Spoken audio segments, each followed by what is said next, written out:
I thought small talk with a stranger was a waste of time, until one sentence rewired how I see my own life.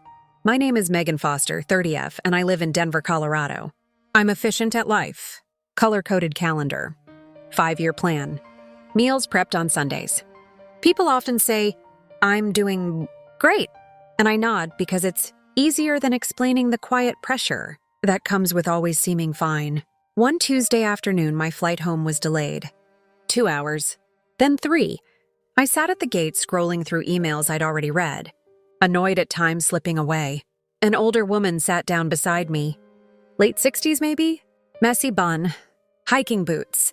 She smiled like we were already friends. Looks like we're stuck, she said. Yeah, I replied, hoping that would be the end of it.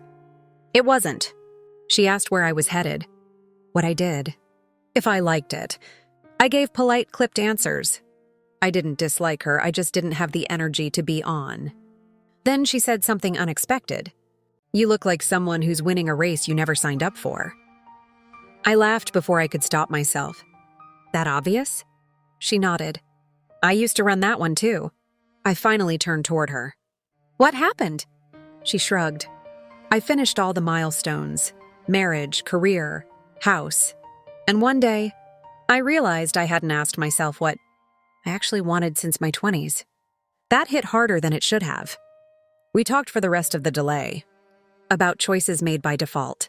About how fear sometimes disguises itself as responsibility. About how success can be loud enough to drown out your own voice.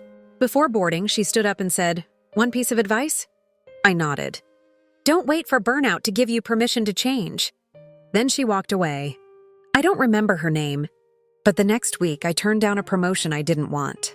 I signed up for a writing class I'd been postponing for years. I started asking myself better questions. Nothing dramatic happened overnight, but something shifted. I learned that wisdom doesn't always come from books or therapy or big life events. Sometimes it shows up as a stranger at gate B17, says exactly what you need to hear, and trusts you to do something with it. If this story made you pause and reflect, follow for more real stories that quietly change how you see your life.